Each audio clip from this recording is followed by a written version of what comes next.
Bien, vamos a empezar con las definiciones de lo que es, digamos, la planificación de arriba abajo, la auditoría de arriba abajo, las etapas de auditoría y algunos temas de planificación y riesgo.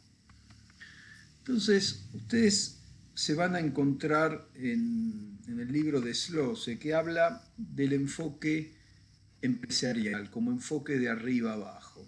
Esto básicamente es, digamos, empezar de la concepción general del conocimiento del negocio, identificar los riesgos, ¿sí? El conocimiento del negocio, vamos a ir viendo que le permite al auditor establecer los principales riesgos, es decir, digamos, los lugares donde el sistema de control interno de la compañía o las características del negocio son susceptibles a generar determinados errores.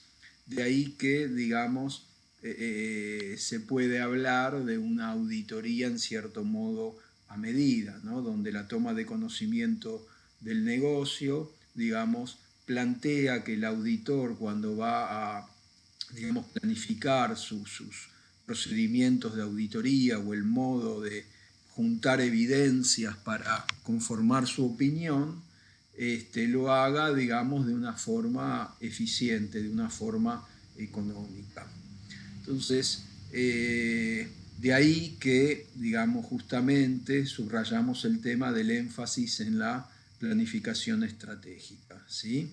Entonces nosotros vamos a ir viendo que, por otra parte, cualquiera de los agrupamientos de los estados contables que aparecen en un estado financiero, digamos, tiene determinadas afirmaciones y el objetivo, digamos, del trabajo de auditoría es, digamos, hacerse de procedimientos para comprobar dichas afirmaciones. Entonces van a ver que cuando empecemos a desarrollar en sentido estricto la auditoría de los determinados rubros, vamos a ver que siempre vamos a estar arrancando por las afirmaciones de ese rubro, ¿sí? Entonces, una vez que por la planificación estratégica vamos a delimitar los riesgos de auditoría y los controles claves, que en realidad los controles, el hecho de existir o no controles claves, ya vamos a ver que forma parte de la evaluación general del riesgo de la auditoría, pasamos a una planificación más de detalle, donde determinamos de forma concreta en la planificación del trabajo los procedimientos de auditoría que vamos a aplicar. Entonces, recuerdan que en la reunión anterior hice hincapié en los temas de independencia. La idea es que estamos tomando por ahí como modelo en la cátedra, todo esto es adaptable perfectamente a una pyme y a estudios, digamos, más chicos, pero en cierto modo, digamos, todos estos desarrollos de auditoría tienen que ver con el cumplimiento de las normas internacionales de auditoría que básicamente están volcadas en los programas de tareas, en los manuales de las Big Four y por ahí de algún otro estudio, digamos, mediano grande. Entonces la idea es que normalmente hay una evaluación de tipo preliminar, donde, digamos, el auditor, digamos, define si va a aceptar o va a rechazar el encargo de auditoría. Entonces, normalmente esto está automatizado, hay programas que tienen, digamos, los diferentes estudios, donde, digamos, uno carga en ese programita, que básicamente es una base de datos muy grande, carga los datos del cliente y ahí aparece todo el conglomerado económico, digamos, ¿no? Entonces aparecen los datos de todo el conglomerado económico. Y el programa básicamente lo que hace es consultar a distintas bases de tipo internacional si hay algún tipo de problema reputacional con el cliente. Entonces, en función de ello, digamos, sale una aceptación o un rechazo. Por otro lado, se completan, digamos, determinados formularios donde básicamente están trabajados los conceptos de independencia que vimos en la reunión anterior, o sea, que no haya relaciones de parentesco, que no haya vinculación económica, que el honorario sea fijo, no esté sujeto, digamos, a ninguna otra condición, y normalmente esos requerimientos de independencia a nivel internacional suelen ser mucho más exhaustivos. Nosotros veíamos la vez pasada que una característica de la RT37 es que admitía, digamos, que un auditor tenga contratada la tarea de tercerización de las registraciones y de armado de los estados contables, y eso no lo invalidaba como no le restaba independencia, o sea, se admitía que podía cubrir ambas funciones. A todo eso sigue una evaluación, digamos, de tipo preliminar, no es que estamos haciendo, como vamos a ver unas clases más adelante, una evaluación del diseño, digamos, del sistema de control interno para ver si depositamos confianza, si nos conviene depositar confianza o no en el mismo, sino que esto es más de corte preliminar, digamos. Con un par de preguntas muchas veces uno puede de alguna manera definir si la compañía tiene desarrollado o no un determinado sistema de control interno. Entonces, cuando uno, digamos, profesionalmente está muy dulce, por ahí puede permitirse el lujo de decir, bueno, yo a este cliente que es un despelote, que no tiene sistemas, que bueno, que hay, yo qué sé, 20 cuentas y hay 54 asientos de ajuste, la verdad es que no lo voy a tomar, no quiero tomar ese riesgo de auditoría. Sé que es un desastre, que negrea todo, que está todo mezclado, no lo voy a tomar. ¿Ah? Pero bueno, en definitiva, a nivel metodológico, la idea es que, digamos, se evalúa la reputación del cliente, se hace la evaluación de independencia y se hace también una evaluación de las características del cliente. Entonces, si el riesgo, si de toda esa conjunción, el riesgo que tiene que asumir el auditor puede afrontarlo, va a aceptar el encargo y se va a emitir lo que se llama carta convenio o carta oferta. En cambio, si no se dan esas condiciones, se rechaza el encargo. Normalmente no lo rechaza, digamos, la membresía local de un estudio internacional. Normalmente no te permiten, por alguna de estas causales, no te permiten de afuera tomar el encargo. ¿Sí? Nosotros acá en Argentina en general tratamos de auditar absolutamente todo, digamos, porque sí, digamos, ¿no? Porque necesitamos ejercer profesionalmente para pagar nuestros gastos. ¿No? Entonces, vamos ahora a trabajar las etapas del proceso de auditoría sobre la base de este enfoque de arriba abajo que mencionamos recién, ¿no? Entonces, básicamente tenemos lo que sería la etapa de planificación. Habíamos visto que conceptualmente la dividimos en estratégica, o sea, más global, más orientada a definir riesgos, y detallada, donde es básicamente un plan detallado de qué procedimientos de auditoría, en qué momento los vamos a ejecutar, qué alcance, digamos, vamos a establecer en las muestras, ¿sí? En relación a probar las afirmaciones de los estados contables de cada una de las cuentas. Obviamente, por una cuestión, digamos, de diseño, el momento obviamente va a ser antes de la fecha de cierre de los estados contables. O sea, ya tenemos básicamente que saber cómo vamos a encarar esa auditoría, ¿tá? Con lo cual la oportunidad de la planificación estratégica, que es donde arranca el proceso, es en la visita preliminar y en una específica de planificación que puede coincidir con la preliminar.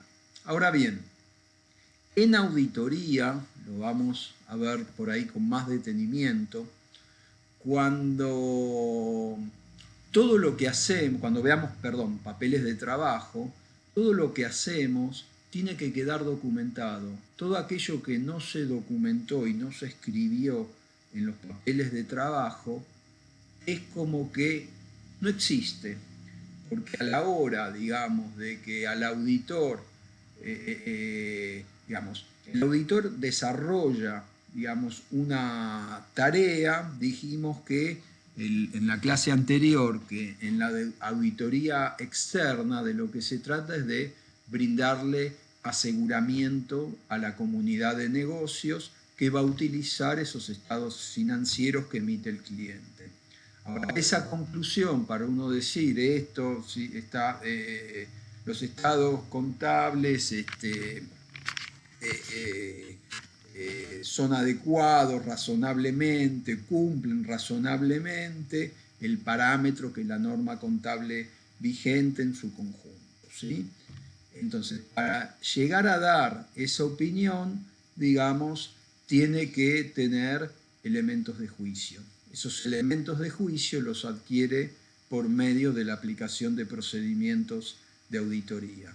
Cuando se genera algún problema en la comunidad de negocios, entre accionistas, con algún organismo de contralor, con alguna institución financiera, en definitiva, por ejemplo ahora con el caso Vicentín, yo asumo, no sé, que la gente de KPMG tiene que estar revisando arduamente, digamos, todos sus papeles de trabajo donde está detallada la planificación, la ejecución y las conclusiones. O sea, cuando se genera algún problema con un estado financiero, ¿sí?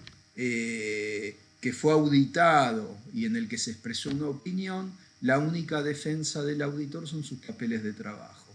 De ahí que todo lo que, digamos, en esta surge de esta planificación, todas las decisiones que va a tomar el auditor, las tiene que volcar en un memorando de planificación. Ahora bien, en esa planificación ya vamos a ver que por ahí, de acuerdo al enfoque de auditoría que decida el auditor, va a haber procedimientos o determinadas tareas que va a ejecutar en lo que conocemos como visita preliminar, otras para ahí las hace justo a la fecha de cierre, por ahí un arqueo o los inventarios, y después, digamos, en el periodo de hechos posteriores al cierre, va a encarar, digamos, la mayoría de los procedimientos de auditoría en lo que se conoce como visita final. Entonces, todos esos procedimientos que aplique, todos los datos, digamos, que recopile en relación con esos procedimientos, normalmente se van a sentar en, digamos, en la carpeta del legajo corriente. ¿Ah? Y una vez que ejecutó los procedimientos, cuando se llega a la etapa de conclusión, normalmente ahí lo vamos a retomar con el tema de papeles de trabajo, pero normalmente se arma un legajo resumen donde van los estados contables, el último balance de saldo, los ajustes propuestos, la carta de gerencia, la carta de abogados, ¿sí? Las principales conclusiones de la tarea y una revisión, de decir, bueno, yo vine tomando muestras con determinado tamaño porque establecí parametricé los riesgos de una determinada manera y en el camino me encontré o no con determinados errores. ¿Estoy satisfecho con todo lo que junté? Eso sería básicamente la etapa final, que la vamos a ver en la segunda parte de la materia cuando ya estemos, digamos, en las últimas clases. Entonces todo eso va a un legajo resumen o al legajo, digamos, donde van los estados contables, donde va la conclusión de la tarea, el legajo resumen. ¿Tá? Bien, vamos a ver en qué consiste la planificación estratégica y la delimitación de riesgos. Entonces, básicamente, la primera cuestión que tiene que hacer el auditor es tomar conocimiento del negocio. Yo acá hice, a mí estas enumeraciones básicamente me aburren mucho, pero este tipo de enumeraciones son de las que consisten normalmente los programas de trabajo de auditoría.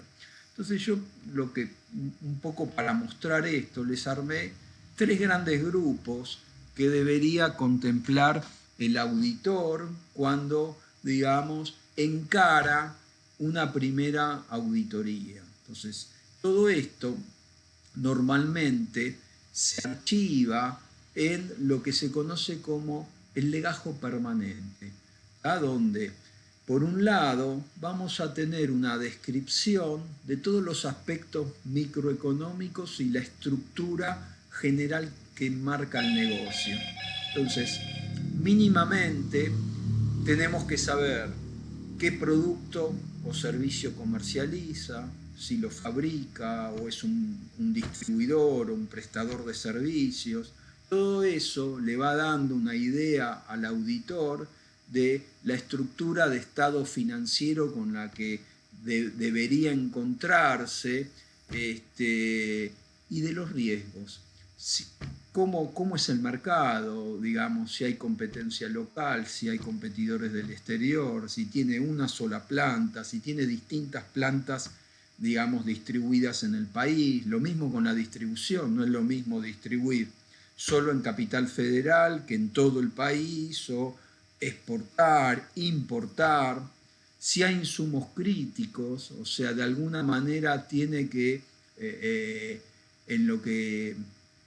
tiene que poder establecer, digamos, en esas preguntas que le hace al cliente, las variables sensibles del negocio. ¿Cuáles son las variables sensibles del negocio? Es decir, aquello que si funciona bien, genera, digamos, buena rentabilidad. Y si alguna de estas variables, digamos, no se acomoda bien, puede generar grandes pérdidas. Eso es lo que se conoce como variables sensibles del negocio. Si depende del Estado, si lo hacen sándwich, o sea, si adquiere sus principales insumos a un proveedor monopólico y también del otro lado del mostrador tiene clientes monopólicos, o no, o tiene una cartera diversificada, principales contratos, las localizaciones digamos, de sus inmuebles. Ese es el momento también donde uno se hace de toda la documentación, es decir, las escrituras de todos los inmuebles. Bien, ahí tendríamos una pata del tema.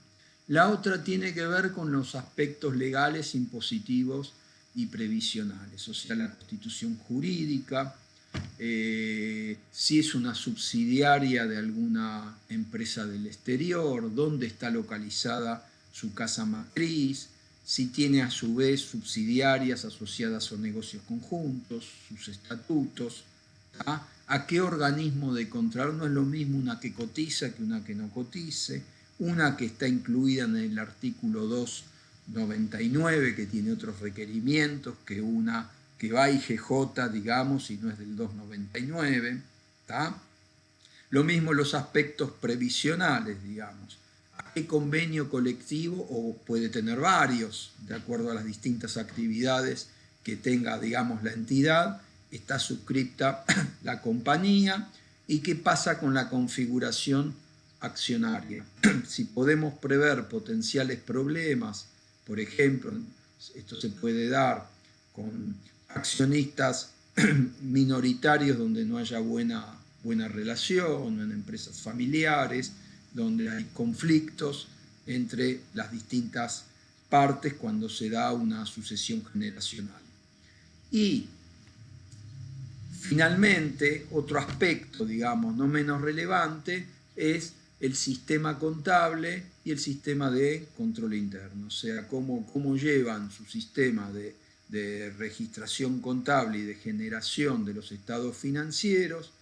Obviamente no es menor ya darse una idea del volumen transaccional, no es lo mismo una empresa que maneje 3 o 4 grandes contratos donde emite, digamos, algunas facturas a lo largo del año, que uno a veces inclusive puede, lo que vamos a ver más adelante, como pruebas analíticos sustantivas, leyendo los contratos y haciendo unas pocas cuentas, uno, digamos, puede tener una aproximación bastante certera a los ingresos que deberían tener asentados en el estado de resultados de la compañía, ¿tá?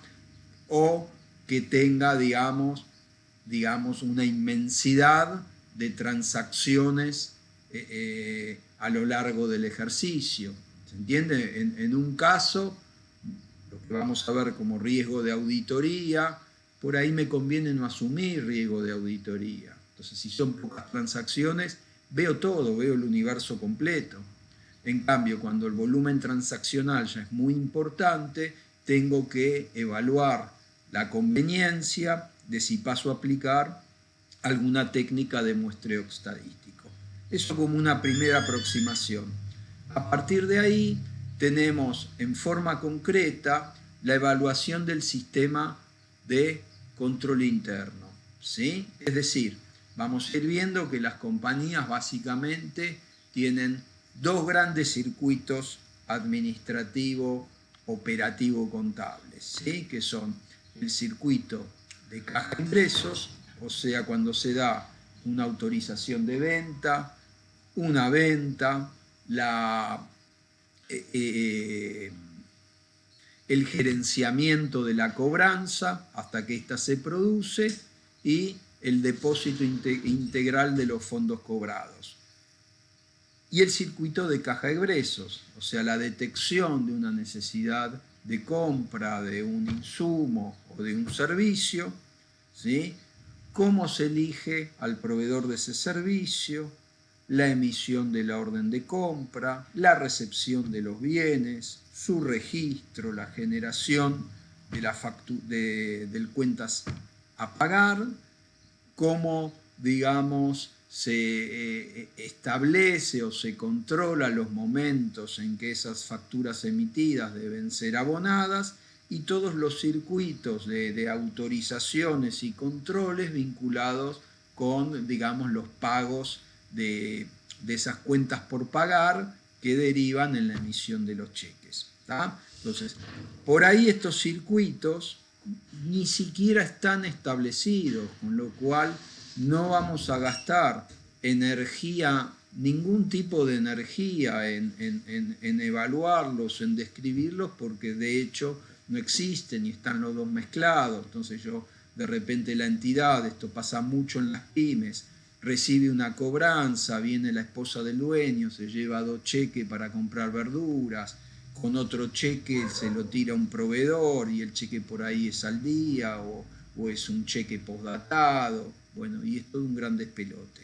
Entonces ahí no tenemos ya que, digamos, evaluar mucho más. Ya sabemos que ahí no vamos a tener lo que nombramos acá como controles claves y vamos a caer de cabeza en un enfoque de tipo sustantivo. ¿Ah? Entonces, partimos recién de la toma de conocimiento del negocio, donde dijimos que teníamos estos 3 grandes grupos. Acá yo podría poner también una cuestión adicional que sería lo que conocemos como prueba analítica, es decir, que de hecho hay que hacerlo cuando uno recién toma conocimiento. Es la lectura exhaustiva de los últimos estados contables emitidos por la compañía, donde uno ahí básicamente va a ver el patrimonio, la facturación, digamos, mucho de lo que dijimos acá, de, digamos, las principales variables de sensibilidad del negocio, nos van a salir también, aparte de haciendo preguntas a los responsables del negocio de los distintos sectores, nos va a surgir de la prueba analítica.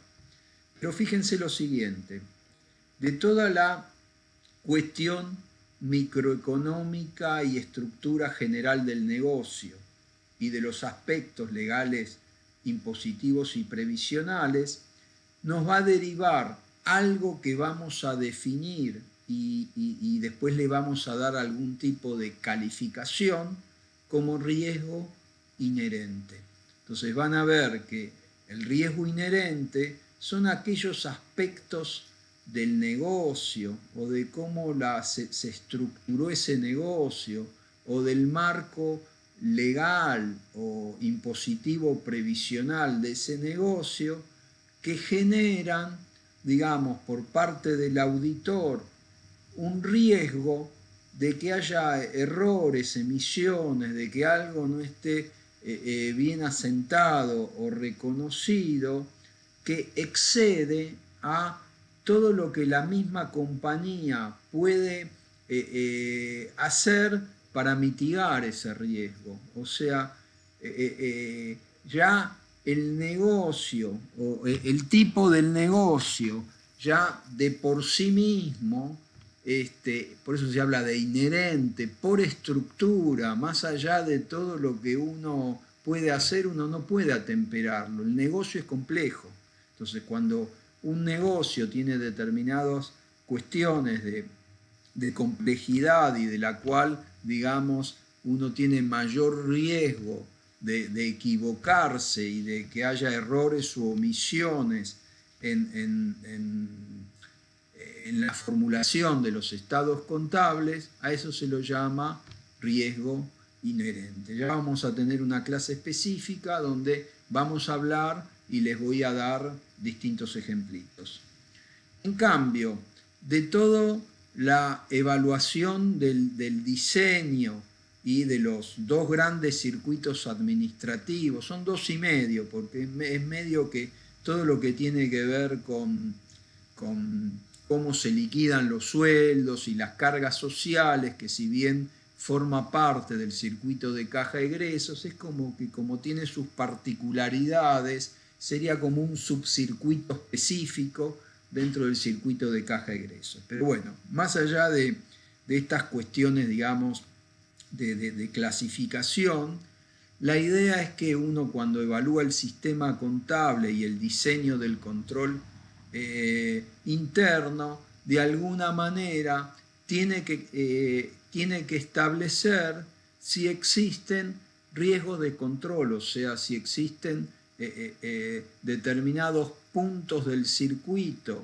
que no se cumplen como deberían cumplirse y que no le permiten al propio sistema de control interno detectar cuando hubo algún tipo de error u omisión en la captación o en el registro de una determinada transacción. Por ejemplo, yo recién les describía que si estoy en una compañía que tiene por completo mezclados los circuitos de caja ingresos y de caja egresos, no están estrictamente separados, yo ya sé que todo eso es un despelote y que voy a estar plagado de riesgo de control, y cuando tenga que calificar ese riesgo de control voy a decir el riesgo de control es alto. Lo mismo, si estoy en una compañía que tiene muchos insumos críticos importados, tiene, digamos, productos que tienen un proceso productivo complejo, tiene distintas plantas industriales alrededor del país, distribuye en todo el país, tiene varias subsidiarias, exporta, el riesgo inherente, la complejidad de ese encargo en sí mismo es mucho más alto que de repente si lo contrapongo a una asociación civil sin fines de lucro, o sea, por ejemplo, el estado contable del Consejo Profesional de Ciencias Económicas. ¿Se entiende? O sea, auditar ARCOR es mucho más complejo que auditar el Consejo. ¿Se entiende? O sea, el riesgo inherente asociado a la auditoría de ARCOR, donde acá tiene bastantes puntos críticos y acá también tiene una masa compleja de cuestiones legales e impositivas que tengo que cubrir, y si no las cubro puedo llegar a tener problemas con los organismos de contralor. Digamos que el riesgo inherente de ARCOR es alto y el riesgo inherente del Consejo tiende a ser bajo, digamos, más allá del tema de riesgo de control. Entonces, estos riesgos que vamos a ver que corresponden a la entidad, digamos, van a delimitar, y que son propios de la entidad y de su negocio, van a delimitar el riesgo de detección, que es, lo llamamos de detección, pero en rigor de verdad es el riesgo de no detección que puede permitirse el auditor. Entonces, para no profundizar, ¿sí?, nosotros vamos a tener más adelante, digamos, vamos a desarrollar en forma específica cómo se trabajan estos tres riesgos, ¿sí? Por el momento nos alcanza con saber que, digamos, que dentro de la planificación estratégica, una vez que justamente nosotros tomamos conocimiento del negocio y de su sistema contable, justamente para definir estos dos tipos de riesgo que corresponden al ente, y si en función de ello nosotros vamos a poder trabajar de manera más eficiente, disminuyendo nuestras pruebas, es decir, pudiendo asumir un riesgo de detección más alto sin tener que menoscabar, o sea, que aumentar lo que vamos a llamar riesgo de auditoría. O sea, el riesgo de auditoría, o sea, la opinión nuestra siempre tiene que estar dada con un nivel de confianza alto, básicamente del 95%, de más del 90%. ¿Tá? Con lo cual el riesgo de auditoría tenemos que dejarlo en un 5%. ¿Tá? Después lo vamos a ver con más detalle. Bien, entonces, ¿qué pasa? Una vez que nosotros delimitamos estos riesgos, vamos a ver en la correspondiente clase que nosotros hacemos una calificación de esos riesgos, o sea, hacemos una suerte de matriz, ¿sí?, donde, digamos, juntamos la matriz de riesgo con todos los temas de control interno de la evaluación del diseño y con las pruebas analíticas que hicimos sobre los estados contables anteriores. Entonces, a partir de ahí, nosotros de esta planificación estratégica surgen 3 o 4 definiciones sobre las que vamos a basar toda la auditoría. Son globales, por eso hablamos de estratégica y de enfoque de arriba abajo. Entonces, ¿qué pasa? Si nosotros, cuando evaluamos control interno, identificamos controles claves, o sea, varios puntos de los circuitos que funcionan muy bien, y aparte tenemos un alto volumen transaccional, ahí nos va a convenir un enfoque de cumplimiento basado en controles. Es decir, como que vamos a depositar confianza en que el sistema de control interno de la propia entidad es lo suficiente, o sea, lo vamos a probar para saber si eso que evaluándolo en relación a su diseño nos parece bien, vamos a ver si en los hechos funciona bien, y si en los hechos funciona bien, o sea, vamos a probarlo, nosotros vamos a depositar confianza en el mismo porque nosotros probamos que funciona bien y que si hay alguna transacción, digamos, que no fue bien autorizada o había algún tipo de incorrección, el propio sistema pudo identificar y corregir ese error. En cambio, acá pueden darse dos cosas. Por ahí evalué todo y es todo un desastre. Digo, no, yo no puedo, digamos, depositar confianza en que el propio sistema contable detecte errores, las rutinas contables del sistema detecten errores y los corrijan, con lo cual me tengo que ir derecho a un enfoque de tipo sustantivo. Pero por ahí hay controles buenos y todo funciona muy bien y aceitadamente. Pero si tengo poco volumen de transacciones, no me ahorro nada. ¿Por qué? ¿Para qué voy a trabajar con muestras y probando cumplimiento si juntando una poca de evidencia de auditoría no tomo riesgo de auditoría? ¿Se entiende? Entonces, no solamente todo esto depende de los controles claves que se identifiquen, sino que además tiene que tenerse en cuenta la dimensión, o sea, el volumen de transacciones. De esta parte también nos surgen otras definiciones relevantes, ¿no?, sobre las que vamos a basar nuestro plan detallado. Una es la materialidad. Esta se usa para el informe profesional. Ustedes vieron que en la opinión principal, bueno, todavía no vimos el informe, pero van a ver que el auditor siempre refiere a la significatividad, o sea, los estados contables en todos sus aspectos significativos presentan adecuadamente la situación patrimonial, financiera, los resultados de las operaciones, los flujos de efectivo en su conjunto, de acuerdo con norma contable vigente. Cuando uno habla de significatividad, a eso tiene que ponerle un número. Entonces, una de las primeras definiciones que tiene que tomar el auditor y que después puede revisar en esa planificación estratégica es justamente establecer el umbral de lo que es significativo, ¿sí? Y va a requerir que, digamos, una salvedad, si supera ese límite de materialidad, en su opinión.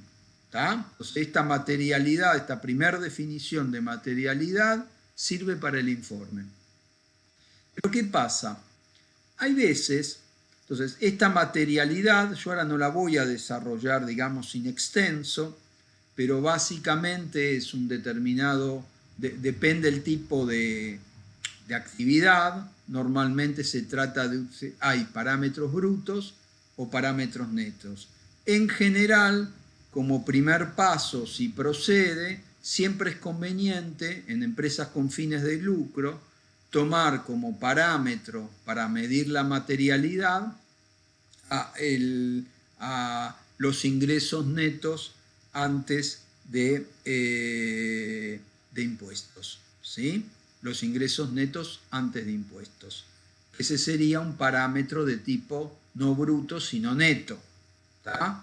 ¿Por qué? Porque cuando la empresa tiene que ver con fines de lucro, lo que más le interesa, digamos, al usuario de la información contable es, bueno, estos tipos ganan o pierden. ¿Se entiende? Entonces, siempre que la empresa sea con fines de lucro, uno tiene que tratar de tomar como parámetro para calcular lo que va a ser significativo de lo que no, para validar la opinión, un parámetro basado en la generación de beneficios netos antes de impuestos. Obviamente, cuando esto es muy oscilante, cero para arriba, para abajo, y bueno, por ahí ese parámetro no nos sirve y tenemos que ir a un determinado porcentaje sobre el patrimonio neto o utilizar un parámetro bruto, ¿sí? Por ejemplo, un determinado porcentaje sobre los activos o sobre las ventas, etcétera, etcétera. ¿Ah? Ahora, ¿qué pasa? Hay veces que, digamos, por ahí una entidad, el estado contable de una determinada entidad, en sí mismo no tiene un error significativo, pero en una cuestión transaccional donde haya múltiples transacciones a lo largo de un ejercicio, por ahí teniendo pequeños errores en un conjunto importante de transacciones, todo eso se puede transformar en un gran error que supere el umbral de la materialidad. Por eso, digamos, para cubrir el riesgo de auditoría en el trabajo, digamos, lo de la materialidad en sí misma se usa para la opinión. Pero para definir los tamaños de muestras se trabaja con lo que se conoce como materialidad de desempeño, que es un determinado porcentaje más chiquitito de la materialidad. ¿Tá?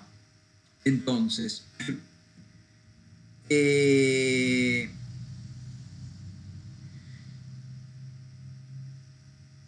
las fórmulas de muestreo estadístico, las fórmulas de tamaño de muestra, normalmente la materialidad va en el denominador de la fórmula. Es el saldo contable por un factor de riesgo dividido lo que llama límite superior de precisión o materialidad. El límite superior de precisión está basado en esta materialidad de desempeño. Cuanto mayor sea la materialidad, los tamaños de muestra, como está en el denominador, van a ser más chiquitos. Cuando mi materialidad de desempeño, en cambio, ¿sí?, sea más chica, voy a dividir por menos y eso me va a dar tamaños de muestra más grandes. Normalmente se trabaja, si no hubo grandes temas, o sea, si no encontré muchos errores en el ejercicio pasado, en las muestras que se tomaron, se trabaja con un 75% de la materialidad total. Efectos de establecer los tamaños de la muestra, insisto. Pero esto no es así. Si de repente encontré muchos errores, digo, no, pará que esto el año pasado fue un desastre. Entonces, en lugar de tomar un 75%, por ahí digo, no, voy a tomar un 80, un 85, para andar más con pie de... más grande, más chico, no. Voy a trabajar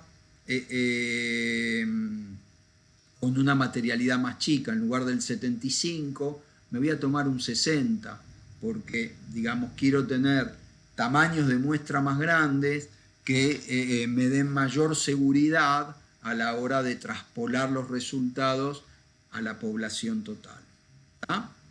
Hay una cuestión metodológica. Nosotros vamos a ir haciendo auditoría en los rubros y normalmente van a haber errores. Entonces van a ver que a veces uno dice no material, pero cuando uno trabaja con este tipo de esquema, uno tiene que, no puede ser una cuestión caprichosa, sino que, digamos, normalmente uno tiene que establecer el umbral a partir del cual, sí o sí, si el error supera ese umbral, el auditor, por metodología, por eso vamos a ver después qué pasa con la carta de gerencia y este tema, por metodología tiene que proponerle el asiento de ajuste a la compañía.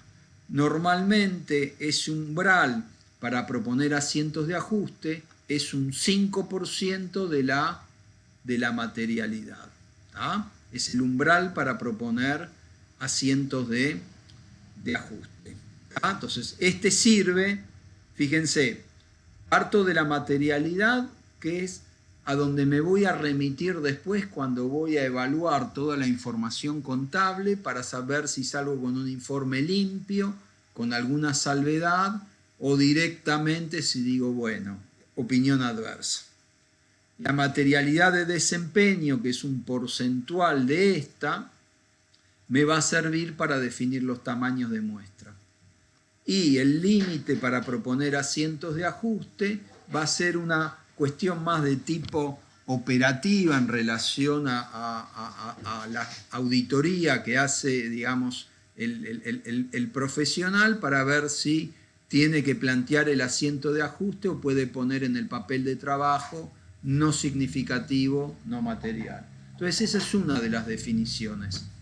La otra definición tiene que ver con que una vez ya, digamos, cumplido ese primer abordaje, uno ya tiene que poder establecer qué cuentas, o sea, qué partes de ese negocio y de esa estructura de estados contables plantean mayor riesgo de auditoría. O sea, normalmente uno sospecha, si alguien quiere meter el perro en un balance, normalmente lo va a hacer con los ingresos. Entonces, el auditor normalmente trabaja con, metodológicamente tiene que ser un desconfiado, por ahí en la vida común no, pero cuando hace auditoría tiene que, digamos, de alguna manera actuar con talante desconfiado. Entonces, la idea es que